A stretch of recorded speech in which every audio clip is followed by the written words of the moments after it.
I'm very happy to be joined out of the bunker, the author of a brand new book, The Liberty Amendments, Restoring the American Republic, radio talk show host, best-selling author, the great one, Mark Levin. How are you, brother? Sean, good to see you, man. It's good to get you out of the bunker there.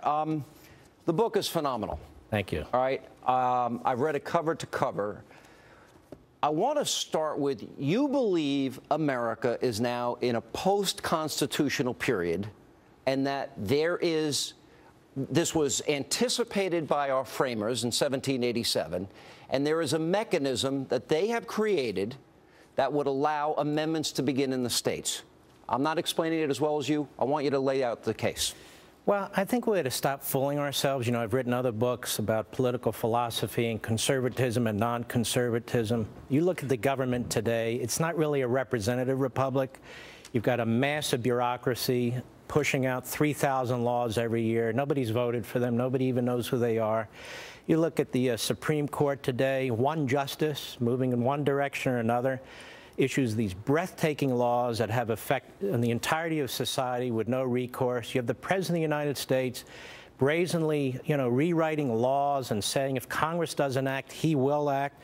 And then you have Congress writing these massive laws under the cover of dark, issuing them quickly on matters that they don't have any right to legislate about, and conferring enormous authority on these departments and agencies they create, delegating lawmaking authority to the executive branch. So it's not really a representative republic, it's not really a federal republic, it's not really a constitutional republic, because we're unmoored from the Constitution. And for 100 years, the progressive movement, I call them the statists, have been chiseling away at the constitutional construct.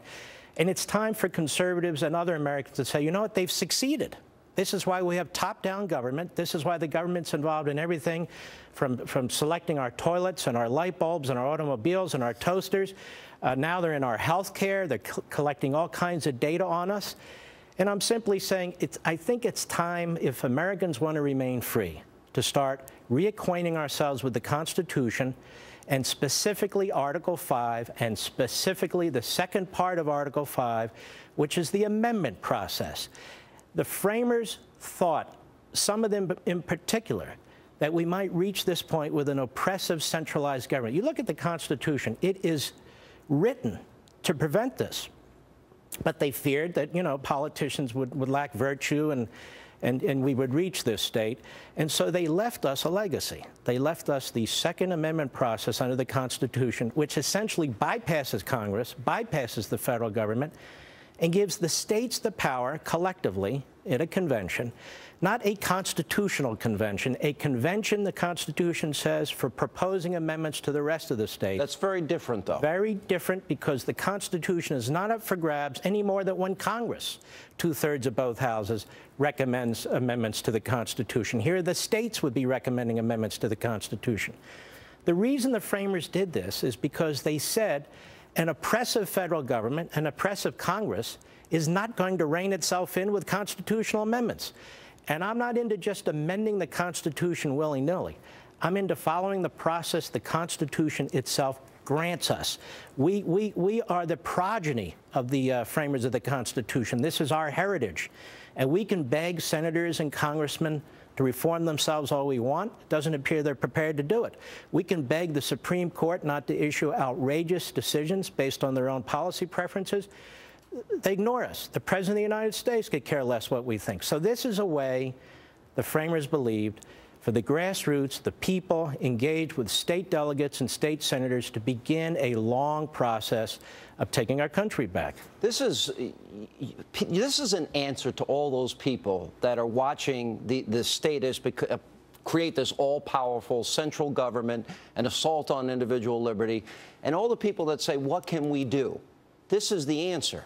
Now, Article 5 provides two methods to make these amendments. I want you to explain in total what that means, because it's only been used one way, historically. Right. 27 amendments. It's only been used the one way, where it initiated in Congress. Explain the second way. Well, 2/3 members of both houses of Congress can propose amendments, send them to the states, and you need 3/4 of the states to ratify them to become part of the Constitution. There's another way. The second way, that's never actually been tried in an effective manner. It's never actually been done. but it has as much legitimacy and authority as the other method. And it bypasses Congress. Essentially, you need 2/3 of the states to inform Congress that they're going to hold a convention for the purpose of proposing amendments, just as if Congress has a meeting and proposes amendments. And at that convention, amendments can be debated and discussed and so forth, but they don't become part of the Constitution unless 3/4 of the states, when presented with them, adopt the amendments. And I would just say to some skeptics, not a lot, but some skeptics who claim to be conservatives and constitutionalists, but are basically rhinos and who like the status quo, this is the process the Constitution provides for occasions like this. If you support federalism, I mean, now's the time to do it. If you think states should have more authority, now's the time to do it. This federal government is a juggernaut in the opposite direction, and the circle of liberty around every individual is getting smaller and smaller, and states really have no say in anything anymore. You said you took on this project not because you think the Constitution is outdated. You believe it's just the opposite. But the statists have been so successful, you say, that they have disfigured and dismantled the Constitution. Now, you propose a series of amendments. You actually write them out. You call them the Liberty Amendments. Let's go through the process of what this would mean and how it would give power back to the states. Well, first of all, people will say, don't you support the Constitution? Why do you want to change it? I love the Constitution. I revere the Constitution. It's been changed. I call this a post-constitutional period. Quickly, an example, Obamacare, obvious. Congress passed a law it didn't even have the power to pass. The President of the United States signed a law he didn't have the power to sign. The Supreme Court upheld a law that is blatantly unconstitutional. They twisted the statute, changed the language of the statute, rewrote the statute, and this is going on all the time. Let me ask you and follow up on that, because lawmakers exempt themselves from Obamacare. And the American people, if it's good for them, why isn't it good for them and their staffs? Isn't that? Because we have these governing masterminds, this professional ruling class. And when you look at the framers and when you understand the founding, there was never supposed to be a professional ruling class. There was this thing called rotation in and out of office. That's why senators served 6 years, congressmen 2 years. But they didn't have term limits back then because it never even occurred to them that you would have senators serving 36, 42 years or members of the House 20, 30, 40 years.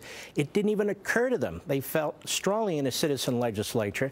And it's interesting. Thomas Jefferson, who was not at the Constitutional Convention, one of the complaints he had about the Constitution, and he ended up supporting it, was this issue of rotation. He thought members of the House shouldn't serve more than 1 year. And interestingly, just on that one subject, in most of the 1800s, members of the House served 2 years, and that was it. 50% of them, there was turnover. So I hear people saying, what about continuity? Continuity of what? This? All right, stay right there. The great one, Mark Levin. It's called The Liberty Amendments, Restoring the American Republic. We're going to have a full hour with Mark and a studio audience. Is this the way to save America from statism and a centralized government that's out of control? We'll have more on that Friday night, a full hour with Mark. But when we come back, we're going to go through the amendments. The great one, Mark Levin. The book is called The Liberty Amendments, Restoring the American Republic. All right, we're going to get into this in a lot of detail Friday, but I want to give a preview, because you have offered. You're saying that the states can propose constitutional amendments, not a constitutional convention. Correct. Okay. Let's go over them. Right. First one. Well, term limits for members of the House and the Senate, because historically, when they created this bicameral legislature, the House 2 terms, the Senate 6 terms, and the Senate was supposed to be made up of members who were chosen by the state legislatures, by the way, and I addressed that too. They wanted rotation in and out of office because they wanted these people to have a real, true understanding of what their constituents were thinking and what they were feeling. As a matter of fact, really, Congress is part-time. Farmers continue to farm. Businessmen continue to be businessmen.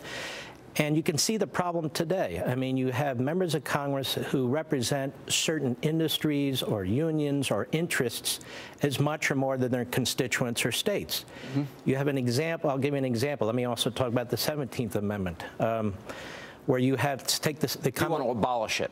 Well, I want to go back to what the framers intended for. The Senate makes no sense. Well, let me just say, so the first one is an amendment, term limits for Congress, and you lay out the historical reasons for it. And 12 years and out. 12 years 12 years total, one house or the other or combined. And then your second one is an amendment to restore the Senate to the way we used to elect senators. Right, and this would be a tough argument. Look, these are ideas that I think would help reestablish constitutional republicanism as the framers intended, and I make the case in each chapter. I don't just throw them out. I draw from the framers and why they did this. This bicameral plan was presented by the Sherman plan, a Connecticut plan, and the plan was that the Senate would be representative of the states, so the states would have input in what's going on in the federal government, and in the House of Representatives, direct election 2 years. Now we have people sitting 20 years, not representing the states. It's a mishmash, and the problem is you have this professional, dug-in, entrenched bureaucracy. All right, so term limits for Congress, go back to the old way the state legislators will elect senators. Then you say an amendment that would establish term limit for Supreme Court justices, right, and a supermajority legislative override. Right. Explain. Well, I mean, why should one lawyer, depending on really the luck of the draw, the historical times, a 5-4 vote, for all time set in place cultural, social, economic, whatever policy for the nation, a nation of 310 million people, without any recourse whatsoever. One person. It is absurd. That's not what the Constitution intended. There's nobody at the Constitutional Convention that argued for that. And if that had been the case, there would have been no Constitution, because the states would never have conferred that kind of power. You even said in the book that the framers thought that would be the weakest branch. They thought that would be the weakest branch. There's no question about it. And I'm not saying eliminate the independence of the judiciary, the Supreme Court. What I'm saying is, in some of these far-reaching societal cases, well, let society have a say. 3/5 of the states or 3/5 of Congress having the power to override a majority Supreme Court decision. All right. Then you have 2 amendments to limit federal spending and taxing. Right. We're not going to survive as a republic if we keep spending. And you outline all this in great detail, but the short synopsis. That may be the longest chapter because all the information is necessary. Does anybody really think this Congress, this president, is going to limit itself? Have they shown any evidence of that? In fact, this president comes to office, massively expands spending, and quite frankly, George W. Bush massively expanded spending under him with a Republican Congress.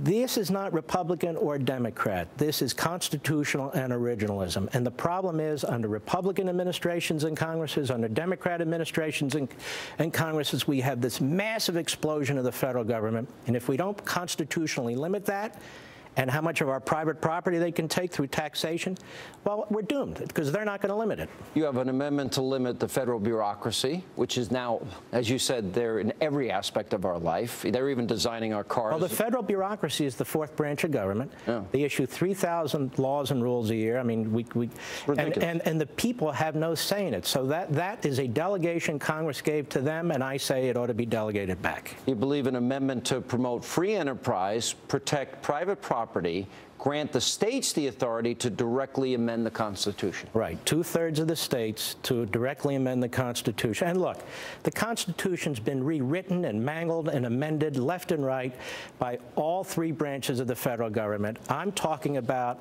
a stable, predictable system. Still, a supermajority 2/3 states is not easy. You know, 3/5 of the states wouldn't even sign the Obamacare brief challenging that.